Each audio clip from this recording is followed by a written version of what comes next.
안녕하세요. 토호TV입니다. 공동주택 초보 격리를 위한 내비게이션 토호TV 시작합니다. 좋아요 한번 눌러주시고 시청 부탁드립니다. 이번에는 집합건물 관리인의 신고 의무와 관리인에 대한 복수관리인 이런 관리인에 대한 얘기를 해드릴게요. 지난 시간에 얘기해서 아시겠지만 관리는 관리소장이 아닙니다. 공동주택 즉 아파트 경우로 보면 입주자 대표 회장과 같은 의미죠. 그러니까 관리인에 대한 신고 의무에서 보는 질의 30번째를 보면 관리인으로 선출되면 신고를 해야 한다는데 어디에 신고해야 되냐? 신고하는 거 맞습니다. 근데 다 신고하는 건 아니에요. 전유 부분이 50개 이상이라면 소관청에 신고해야 된다. 그 소관청이라 하면 특별지자체시장, 특별자치도지사, 시장, 군수, 구청장에다가 하시면 되고요. 그리고 만약에 이걸 안 하면 과태료 있습니다. 해야 된다라고 하면 그거 안 하면 무조건 우리 과태료 있죠. 200만원 이하 과태료가 부과된다라는 걸 정리하시면 되겠네요.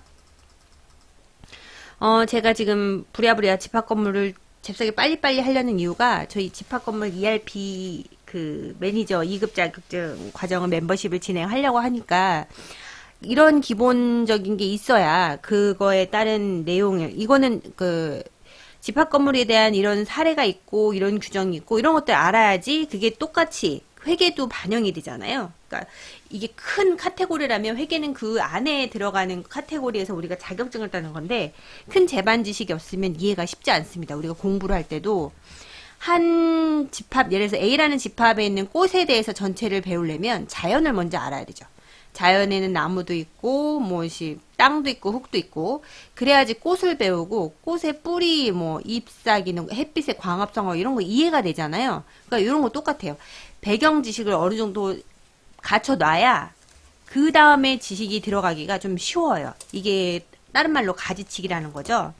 내가 알고 있는 세상이 좁으면 이해도가 훨씬 떨어집니다. 그러니까 우리는 이게 남일이라 생각하지 않고 그래서 봐야 되는 거예요. 계속 갑니다. 복수의 관리인 2명 이상 선출할 수 있는가? 결론 할 수 있어요. 할 수 있는데 이 2명 이상이라면 이분이 각각 그 따로따로 하는 게 아니라 같은 안건에서 같이 계약을 체결할 수 있는 거죠. 그리고 그 만약에 규약이나 집회에서 너는 이걸로 하고 넌 이걸로 범위를 정한다면은 그에 따르는 거죠. 또 이게 그 정확하게 집합 건물이나 그 이쪽은 딱 정해내서 이거 해라 안 해라 라는 그런 열거가 아니고요. 큰 포괄주의로 이해를 하시면 돼요. 포괄적인 거 안에 이제 그 범위가 들어가기만 하면 돼요. 그리고 규약이나 집회에서 공동으로 대표권을 행사하도록 규정하고 있다면 관리는 단독으로는 계약을 체결할 수가 없다. 공동계약 체결해야 된다. 이렇게 이야기할 수 있겠네요.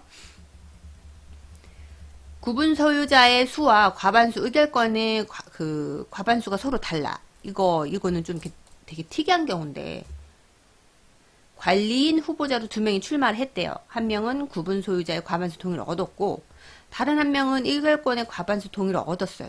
둘 다 각각이죠. 그럼 누가 선출돼야 되나? 그러니까 이거는 만약 이거하고 똑같죠. 얘는 여기서 이겼어. 첫 번째 시합에서는 A가 이겼고 두 번째 시합에서는 B가 이겼어요. 근데 둘 다 할 수는 없겠죠. 다시 붙어야죠. 그거 똑같습니다. 집합건물법은 관리단 집회 결의가 성립하기 위해서 구분 소유자 수와 의결권 2가지를 기준으로 하는 건 맞는데 통상 결의가 성립하기 위해서 구분 소유자 및 의결권의 과반수 동의를 얻어야 돼요. 근데 맞는데 문제는 여기 이 사람은 A 시합에서 했고 얘는 후자 2번째 시합에서 이겼단 말이죠. 한 명의 후보는 구분 소유자의 과반수 동의를 얻었고 실제적으로는 얘가 좀 유리해요. 다른 한 명은 의결권의 과반수 동의를 얻었어요. 그러면 이럴 때는 결과를 낼 수가 없어요. 둘 다 일단 관리인에 선출될 수 없고 그럴 때는 어떻게 구분 소유자들 사이에 충분한 논의를 거쳐 누가 선출하는 건지 다시 바람직하냐라고 다시 최종 결승을 봐야 되는 거죠. 그렇게 해야지만 그 대표가 구분 소유자들의 의결권을 다시 한번 동의를 받아서 관리인이 되는 거죠. 그리고 만약에 그래도 계속 안 된다. 그래도 뭔가 진행을 해야 되는데 그럴 때는 법원에 임시관리인 선임하는데 얘도 임시라서 최종적으로 결정될 때까지 임시 업무는 그대로 갑니다. 보통 통상적인 업무는 그렇게 이해하시면 될 것 같아요. 관리인의 자격에 제한이 있는가? 일단은 제가 말씀드렸죠. 관리인의 자격은 집합건물은 크게 자격 제한이 없어요. 구분 소유자 10명 이상일 때는 관리는 일무적으로 선임을 해야 돼요. 그래서 선임이나 하약에 대한 내용이 규약이 정했으면 그 규약에 따라 해야 되는 거고요. 그리고 구분 소유자가 아닌 자도 관리인이 될 수도 있습니다. 임기는 2년의 범위 내에서 규약으로 정해주고요. 관리인 선임 해임 시 관리란 집회의 의결 방법은 규약이 달리 정해지지 않는 이상, 다른 내용이 아닌 이상 통상 결의 구분 소유자 및 의결권의 과반수로 결정됩니다. 관리인이 될 수 있는 자의 자격에 관해서는 제한을 두지 않고 있으니, 그죠? 구분 소유자가 아닌 친족, 임차인도 관리인이 될 수 있습니다. 임차인 같은 경우는 위임장 같은 경우는 받아두셔야 돼요. 그리고 집합건물 표준계약에서는 관리인의 자격을 제한을 두지 않습니다. 공동주택은 자격 제한이 좀 심하죠. 집합건물 표준계약 53조에 다음은 관리인 될 수 있다. 이거는 완전히 딱 봐도 누구나 아는 내용이에요. 미성년자는 안 되잖아요. 그죠? 파산 선고했는데 왜 해? 그죠? 복권이 안 되면 소용이 없어요. 금고 이상의 형. 이거는 이 사람에 대해서는 죄가 있다는 거잖아요. 이것도 마찬가지고. 건물 관리관에서 벌금 100만 원 이상 형을 받았다. 이것도 죄가 있는 거예요. 죄질이 있으니까 이 사람 못하는 거죠. 관리 위탁계약 등 관리단 사무와 관련해서 관리단의 계약을 체결하는 자. 이거는 관련, 이해관계가 상충된다고 생각해서 이분은 하면 안 된다고 보는 거고. 관리단에 매달 납부해야 될 분담금을 3개월 연속 체납한 사람. 이것도 아파트 동대표도 마찬가지. 연체가 많으면 안 되는 거예요. 동대표가. 그거 똑같습니다. 크게 어렵진 않아요. 내용 읽어보면.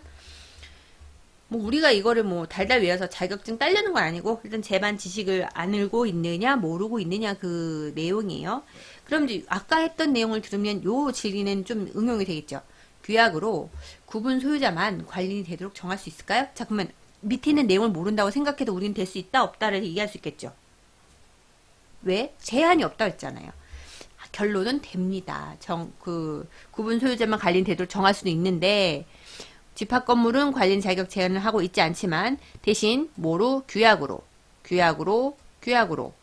관리인의 자격을 제한할 수 있습니다. 관리인의 자격을 제한하는 규약의 내용은 집합건물법에 반하지 않으며 규약으로 구분 소유자만이 관리인에 선출될 수 있다고 정할 수 있습니다.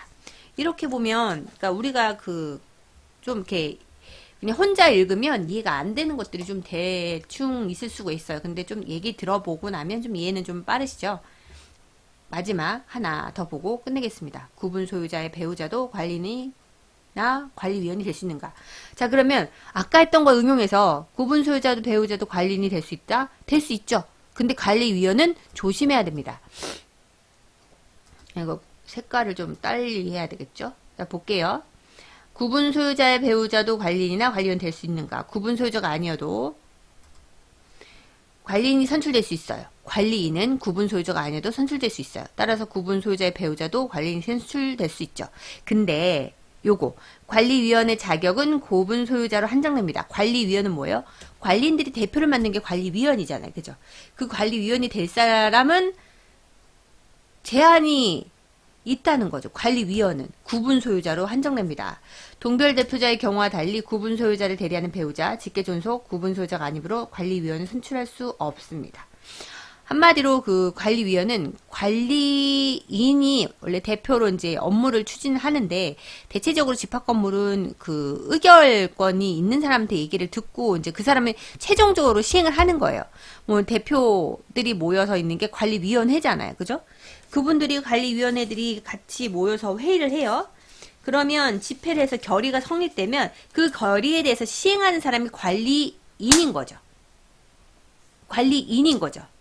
그래서 그 사람들이 결정난 걸 갖고 관리인이 하는 거지. 엄밀히 말하면 관리인이 관리위원을 위에 상위기관으로 관리위원을 누른다고 생각하시면 안 돼요. 관리위원들의 의견을 가지고 이 사람이 집행한다고 생각하면 이해가 빠르실 거예요. 그래서 관리인은 제한은 없는데 관리위원은 구분 소유자로만 한정된다 라고 볼 수 있겠습니다. 이렇게 하면 이해가 좀 빠르실 것 같습니다. 자, 그러면 오늘은 여기까지. 자, 오늘도 여러분 실력을 키우고 화이팅이고요. 좋아요, 구독, 공유, 알람 신청 부탁드립니다. 그리고 알람 신청은 꼭 해주셔야 돼요. 왜냐하면 제가 공지사항이나 여러 가지 안내해드릴 사항, 무슨 스터디라던가 멘토, 멘티 이벤트 이런 거 있잖아요. 그런 걸 얘기를 할 때 그거를 보고 제때 신청하셔야 되는데 늦게 신청하거나 그 내용을 제대로 숙지하지 못해서 소정의 정해진 절차나 아니면 형식을 어긋나시는 분들도 있어요. 근데 그럴 때는 알람 신청해놓으면 그 알람이 뜨겠죠. 그러면 그거는 빠짐없이 볼 수 있어요. 알람 안 하면 그냥 지나가면 내가 못 보면 그냥 지나가는 거예요. 그러니까 알람 신청 꼭 하시고요. 그리고 여러분들께서 수시로 영상 같은 경우는 그렇게 제가 일부러 이렇게 일반 무료 영상은 길게 안 찍을 거예요. 짧게 짧게 찍을 거니까 잠깐 보시는 거는 무리 없도록 하겠습니다. 자, 그러면 오늘도 실력 키고 화이팅! 또 뵙겠습니다. 감사합니다.